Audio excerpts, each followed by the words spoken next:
राधे राधे। दोस्तों, जब भी हमारे जीवन में कोई परेशानी कोई कठिनाई आती है तो हम सबसे पहले क्या करते हैं? माता पिता से बात करते हैं या उनसे बात करते हैं जिनसे हमें लगता है कि कुछ ना कुछ रास्ता निकलेगा। या हम कुछ चढ़ावा लेके मंदिर जाते हैं, वहाँ भगवान के चरणों में बैठ जाते हैं, समर्पित कर देते हैं खुद को। तब लगता है कोई रास्ता ज़रूर निकलेगा, लगता है ना।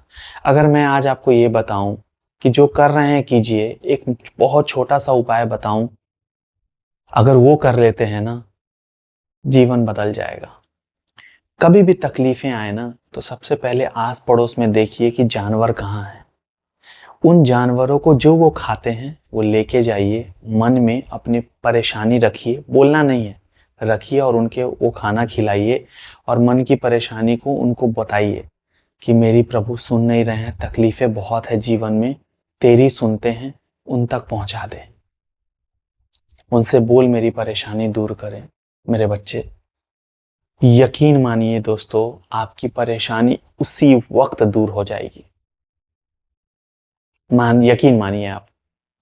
क्योंकि जब भी हम शिव मंदिर जाते हैं, क्या मान्यता है वहां पे? हमारे हमारे भोले भंडारी क्या कहते हैं?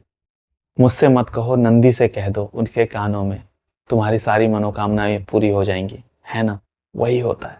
भगवान ने जानवर बनाए ही इसी दिन के लिए थे कि उसकी सेवा करो, मैं तुम्हारी सेवा कर लूंगा। क्योंकि जब भी देखेंगे आप, जब भी कोई भूकंप वगैरह आने वाला होता है ना, कोई भी आपदा आने वाली होती है, जानवरों को कैसे पता चल जाता है कि आपदा आने वाली है? क्यों? क्योंकि उनको पता था कि इंसान तो ऐसे यंत्र तंत्र बना लेंगे कि उनको पता चल जाएगा, लेकिन इन बेचारे बेजुबान जानवरों का क्या? इंसानों के पास फुर्सत नहीं होगी इन जानवरों को के लिए कुछ करने की। उन्होंने उनको दिमाग ही ऐसा दे दिया कि सबसे पहले ना वो भागते हैं, लेकिन भागने से पहले वो इंसानों को आगाह करते हैं। कौवे आ जाएंगे, कुत्ते भौंकने लगते हैं, बिल्लियां म्याऊं म्याऊं करने लगती है, कोई भी जानवर हो वह आ जाते हैं आपको आगाह करने। फिर भी जब हम नहीं समझते तो थके हारे चले जाते हैं बेचारे। वो हमें यही इसीलिए आते हैं, लेकिन हम क्या सोचते हैं? कुछ अनहोनी होने वाली है। कोई अनहोनी नहीं होती है, वो सिर्फ भगवान का इशारा होता है, इसीलिए वो आते हैं कि आगाह करने के लिए। तो कभी भी जीवन में कोई तकलीफें आए ना दोस्तों, उनके लिए सबसे पहले कीजिए। क्योंकि भगवान आपको यही देखेंगे कि ये इंसान माता पिता की सेवा कर लिया, आस पड़ोस में इसके भी बोलचाल ठीक है, अपने से बड़ों से इज्जत से बात करता है, छोटों की इज्जत करता है, किसी के साथ द्वेष भावना नहीं रखता। अब देखता हूं कि जानवरों के प्रति इसका क्या भाव है। अगर जानवरों के प्रति आपका भाव अच्छा है, सारे बॉक्सेस टिक हो गए, अब क्या बचा?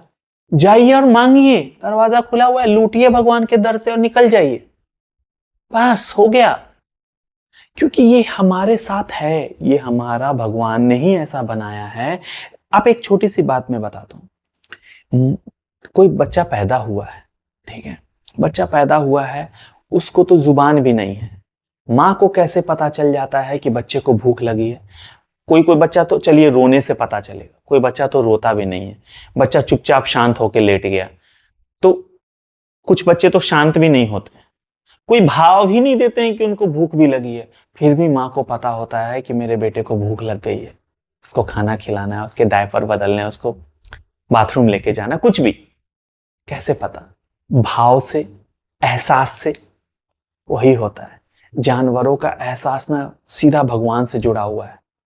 क्योंकि आप कभी भी कोई भगवान देखिए, बिना जानवरों के वो नहीं है। क्यों? क्यों ना इंसान को अपने बगल में बिठा के उन्होंने कोई मूर्ति बनवाई इंसानों से, या कोई फोटो फ्रेम में इंसान क्यों नहीं है? सिर्फ जानवर ही आसपास क्यों है? आप सोचिए। इसीलिए इसीलिए क्योंकि साक्षात है वो, जो भगवान, जो इंसान जानवरों की सेवा करता है सच्चे मन से, उसकी पुकार वो सुनता जरूर है। क्यों क्यों क्यों? क्योंकि उसको भगवान छोड़िए, जानवर दुआ दे रहे होते हैं। जानवर दुआ जब देते हैं ना किसी इंसान को, तो उसको उसको सफल होने से कोई नहीं रोक सकता, दुनिया की कोई ताकत नहीं रोक सकती। क्योंकि जब आप एक बात सोचिए, क्या जानवरों के पास कोई घड़ी होती है? आज आपने क्या किया, एक गाय को या कुत्ते को या किसी को भी 2 रोटी खिलाई 11 बजे, अगले दिन वही जानवर आपके दरवाजे पे 11 बजे कैसे मिल जाता है? उसके पास कोई घड़ी है? नहीं है ना। उसको भगवान भेजते हैं कि जाइए मेरा बच्चा है, तेरे को खाना खिलाएगा, तो उसको दुआ दियो। यही चीज होती है दोस्तों। प्लीज एक बार मेरे कहने से ये करके देखिए। आपका अगर जीवन नहीं बदला तो फिर मुझे यहाँ कमेंट बॉक्स खुला हुआ है, जो दिल करे भर दीजिएगा। और उसके बाद जाइए मंदिर में, जो भी आप भगवान को, जिस किसी को भी की भी पूजा करते हैं, वहां जाइए, फिर मत्था टेकिए, फिर आपको एहसास होगा कि क्या मेरे जीवन में बदल रहा है दोस्तों। बस मुझे आज यही बताना था आप लोगों से दोस्तों, कि जो अगर आपको वीडियो अच्छी लगती है तो वीडियो को लाइक कीजिएगा, चैनल को सब्सक्राइब कीजिएगा और दूसरों के साथ शेयर जरूर कीजिएगा। मिलते एक नई वीडियो, नए कंटेंट में। राधे राधे।